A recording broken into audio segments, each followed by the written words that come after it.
Hey guys, my name is Harley and I'm going to talk to you about some educational policies and how I observe them on my placement, how I can improve my professional learning in relation to these policies, and how they link to the Australian Professional Standards for Teachers.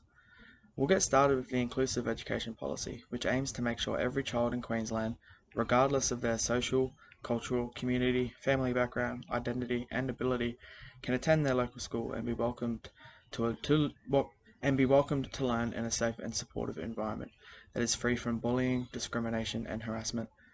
This policy relates to Standard 4 of the Australian Professional Standards for Teachers, which states we must create and maintain a supportive and safe learning environment. There was an instance on placement where I observed this in practice. A grade 4 class had a very disruptive student, and the teacher removed him from the class to maintain that safe learning environment mentioned. That wasn't the end though. When the student returned, he was calm, and the teacher went out of her way to make sure that he caught up with the missed work. Focus Area 1.3 in the Australian Professional Standards for Teachers also states that we know how students with diverse linguistic, cultural, religious and socio-economic backgrounds learn, which relates more to knowing and understanding the needs of all students, which demonstrates the inclusivity of everybody in the classroom. I believe my professional learning needs to be based around creating these inclusive classrooms and understanding the importance of it to certain individuals. The next policy is Valuing Performance document, which aims to give Queenslanders the knowledge, skills and confidence to effectively engage in the community and the economy. To also promote and maintain a motivated and client-focused workplace. This links perfectly with Standard 6 of the Australian Professional Standards for Teachers, which is Engage in Professional Learning.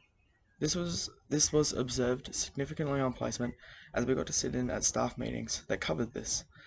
The teachers covered ways to develop and improve areas of their classroom that would be beneficial to not only their students, but maintaining that professional and motivated workplace. In relation to this policy, there are many areas of professional learning I can adapt over the next 3 years to improve. These include how to engage my classroom with the community, how to continually improve as an educator and member of society. I'll need to be adaptive and learn the positives of approaching education in this way. The final policy we'll discuss is the Advancing Partnerships Policy, which aims to engage parents and the community in their child's education, as it recognises the importance of doing this. The Advancing Partnerships Policy states that the inclusion of parent engagement in education has a positive effect on students' well-being and achievement. This links perfectly with Focus Area 7.3 in the Australian Professional Standards for Teachers, which states engage with parents and caregivers.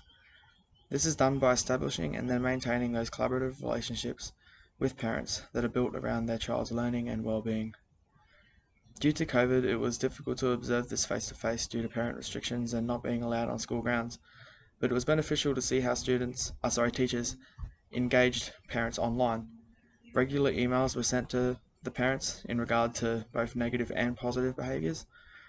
Work was being sent home over email to the students, and parents were notified about this so they can lend a hand and supervise and to make sure it was completed. This policy has the potential to influence my teaching identity, as I want to be a teacher that creates an environment where every student I interact with feels safe and cared for. And to generate this, I need to engage parents and the community into my teaching and my students' education. By recognising the Advancing Partnerships Policy and its aims, I can continually develop my teaching identity to positively influence myself and the students I teach. Thank you for your time.